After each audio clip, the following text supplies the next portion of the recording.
Hola niños, which means hello kids in Spanish. Welcome back to week 3 of Breaking News. I'm Gabrielle. And I'm Eric. Sometimes we just need a little bit of good news, right? Totally. Yeah, well, there's this really awesome genre of news stories. I don't know if you guys have heard about it, but it's about unusual animal friendships. So like animals that shouldn't be friends that are friends. And we're gonna share a few of those stories with you guys today. So first up is Gunner, the golden retriever, met Delta the dolphin when he was 8 weeks old. So cute. And they've been best friends ever since. Yeah. And this is Anja, the chimpanzee. She helps raise orphaned animals, including a few white tiger cubs. So cute. Next up, meet Bubbles and Bella. Bubbles the elephant and Bella the black lab have become great friends after meeting on a safari reserve here in the US. Bella loves to use Bubbles as a diving board. That is just adorable. I love it. And this is Snowy and Gladys. Snowy the cat took care of Gladys when she was a 2-day-old chick. Can you believe it? The two became quick friends and still love to play together. So cute. You know that saying, lion, tigers, and bears, oh my. Well, Shere Khan, the tiger, Baloo the bear, and Leo the lion give a whole new meaning to that saying. Wow. They were rescued together and have become inseparable friends. That is so sweet. I love that. Those are some pretty strange but amazing friendships. God has created some really cool things, so let's stop and worship Him. Yeah.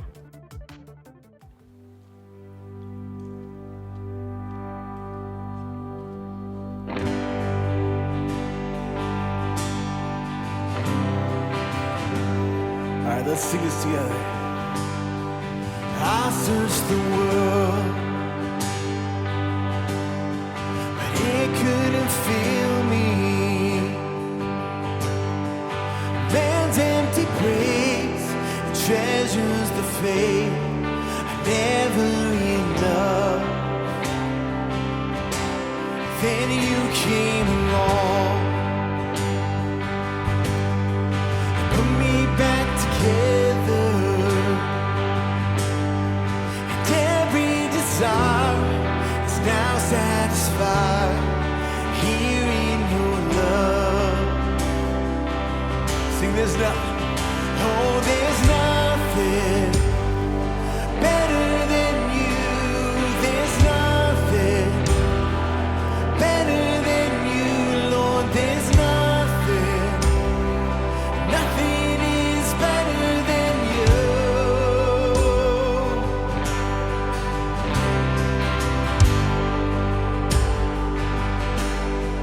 And I'm not afraid to show you my weakness.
there's nothing better than you, Lord. There's nothing, nothing is better than you.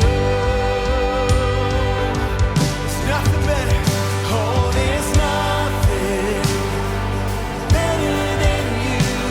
There's nothing better than you, Lord. There's nothing, nothing is better than you.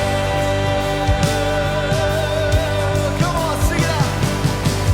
You turn waves into gardens. You turn mountains into armies. You turn seas into highways. You're the only one who can. Yes, you do. You turn waves into gardens, mountains into armies. Make your way through the seas. You're the only one who can. You're the only one who can. You're the only one who can.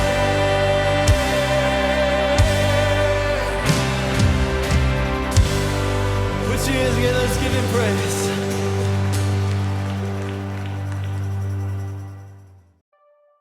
We've been hearing all about the prophets in the Bible this month. Eric, what prophet are you going to teach us about today? Well, today, we're going to learn about the prophet Zephaniah. But can you remind us what a prophet is? Yes, a prophet is a person who shares breaking news from God to the people around them. Yep, exactly. Zephaniah was a Hebrew prophet who lived in a place called Judah. At that time, the people were paying more attention to or worshiping idols and not God. Do you know what an idol is? Yes, actually, we learned about idols back last month in October when we were learning about the Ten Commandments. An idol is anything we treat as more important than God. Yeah. So, now that we got that cleared up, what was the breaking news that Zephaniah shared with the people from God? Okay, here it is. God used Zephaniah to share some good news and some challenging news. Let's start with the challenging news. God sent Zephaniah to tell the people of Israel that they weren't pleasing God. The people were being selfish and weren't listening to God. Zephaniah warned the people that God would take away everything that stands in the way of knowing him. God loves us so much that he doesn't want anything to get in the way of us knowing him. Wait, was this the first time that God had warned the people? And also, what kind of things was God saying he would take away? See, no, they had been given many chances to obey God. Eventually, the people's idols, like money and popularity and power, would be gone and they would be all out of chances to obey. What exactly was Zephaniah asking the people to do? Well, Zephaniah was calling for people to be different from everyone else around them by doing what God wanted them to do instead of what they wanted to do. That's hard. Yeah. So that was the challenging news, but you also said that there was some good news. I did. So what was the good news? God gave the people time to change what they were doing and turn to God. And guess what? We have time. We have time too, and we don't have to worry about any awful things happening to us when we have a relationship with God. God is just waiting to welcome us in love. And get this, God will actually rejoice over us with singing. God sings. Pause this video and read the amazing breaking news from God in Zephaniah 3:17.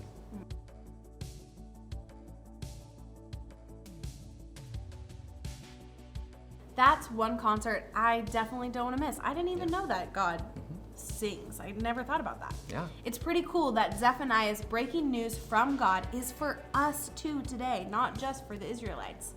What do you think we can do now, today, to turn towards God and live the way he wants us to live? Yeah, followers of God do the very things we've been talking about this month. They worship God with their actions in church and out of church. They choose to do what's right even when it's hard. And they know that even if they make a mistake, they can still count on God to love them and take care of them when things are difficult. We can trust God and turn to him in both good times and bad times. Even when we lose our way or face some difficult times in our life, God doesn't go anywhere. God patiently waits for us to turn to God, then welcomes us with love and rejoicing. Let me demonstrate but you're gonna have to trust me. Okay? Alright. All right, I have some water in this glass, and I bet I can hold it upside down over your head and keep it from raining water on you. Do you trust me enough to let me do this? I think I can do it. Okay. Let's try. All right, here we go. Let's see. All right, there's a technique to this.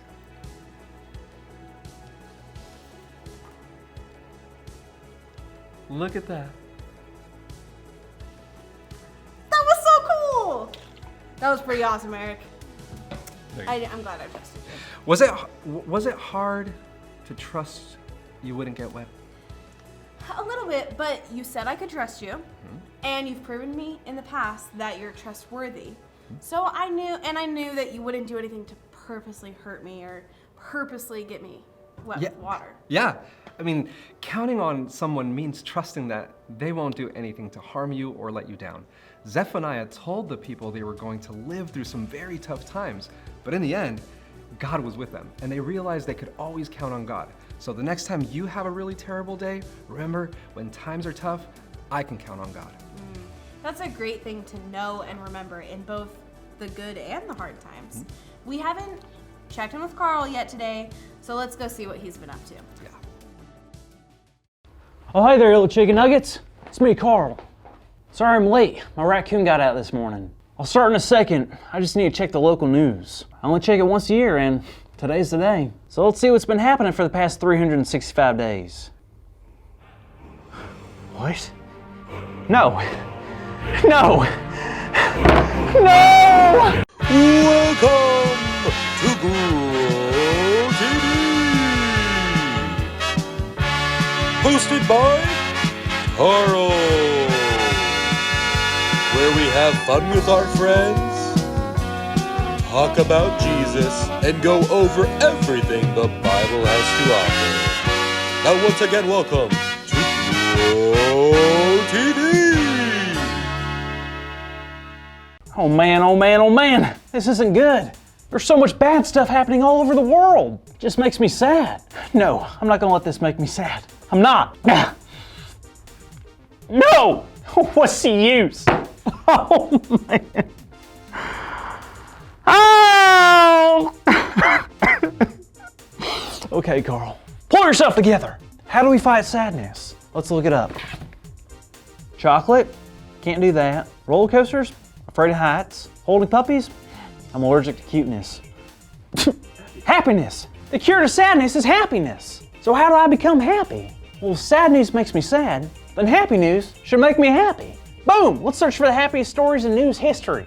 Alrighty, looks like this story comes from California, the Rocky Mountain State. Apparently there's a bear who was enormously fluffy, and he was very hungry. So hungry that he climbed into a big dumpster, ate so much, and he got stuck. Then some people called animal control and saved the bear. They were super nice, and the bear got out safe. No one was hurt. That's a good story. Look how fluffy he is. I just want to hug him, but I can't, because the bear would probably eat me. Story number 2. This story is about a man who finds a hurt hummingbird outside. Aw, don't cry, Carl. He apparently helped this bird and nursed it back to health. One day the bird became strong enough and the man released it back into the wild. Great, now they'll never see each other again. Wait a second, it says that the bird named Buzz comes back to his house once a year. He even lands back in his hands and loves being petted. Oh man, that's such a good story. I sure am feeling better now. Hey, Carl. Bear! Oh, hey. Hey, Cassie. Are you okay? Yeah, I wasn't expecting you. Oh, sorry. How are you? Not bad. I guess I was just kind of bummed out. Really? Why? Well, I looked at the news today. Oh, got it. Yeah, that's not always the best idea. You're telling me. Now I'm in a weird funk. That's not good. Do you want to talk about the story this week? Sure. All right, let's take a look at Zephaniah. Zephaniah? Zephaniah. Zepha papaya? Zeph, Zeph? Naya. Naya. Zephaniah. Zephantapis bahapo. Anyways, Zephaniah was a prophet and God spoke to him all the time. That's so cool. It sure is. Now at this time, the people of Judah weren't listening to God. Well, that's not good. What were they doing? They were not following God. Instead, they were actually making idols and worshiping them instead. Oh no. Haven't they learned their lesson by now? Kids, don't make idols. Also, don't make mud pies and eat them, no matter how good they look. Yeah. So God told Zephaniah a very special message. A message that told them that God was going to destroy the land. You see, the people were worshiping the sun, the stars, and other fake idols like an idol named Molech. They had forgotten about God and chosen not to follow the commandments that were given to them. Man, so God was going to destroy the land and everyone in it? Well, not completely. You see, there were still a few people who loved God with all their hearts and souls. And because of that, they would not be part of that punishment. That's a relief. God does not mess around when it comes to idols. But that's because the people are shown so many times that God is the one true God who loved them even in the tough times. You couldn't be more right, Carl. As long as we turn our eyes to God and love those around us, we know we're doing what's right. So all I have to do is look in the direction of heaven? It's kind of the first step. When things are tough, think of God, ask God for help, and read the Bible for extra strength. There are a ton of things you can do. Phew! Glad I don't have to rely on these eyeballs to find God. I'm a little nearsighted, or farsighted. I can't remember which sided I am. But that felt like a lot of pressure. Yep, when you spend time with God, it helps you trust. And when times get tough, that trust will help you get through it. And we could trust God to give us the strength to endure those tough times. Yeah, I love knowing that when times are tough, I can trust God. Cassie? Wait just a second. You did it. Did what? You just said our big idea! Today's big idea is, when times are tough, I can trust God. So let's say it out loud on the count of 3, okay? 1, 2, 3. When times are tough, I can trust God. Yes, I can. And so can Cass. So can you. Trust God. Yes. Well, I'm glad you stopped by today, Cassie. I just hate getting so emotional. No more crying for me. Until next year, News. No way! What? Did you see this photo of a chimpanzee in a diaper holding a baby kitten? Oh my, that's so cute. Oh, that's so cute. All right, kids, I'll see you next week. That's adorable. Thank you for watching, and tune in next week for a new episode of Row TV.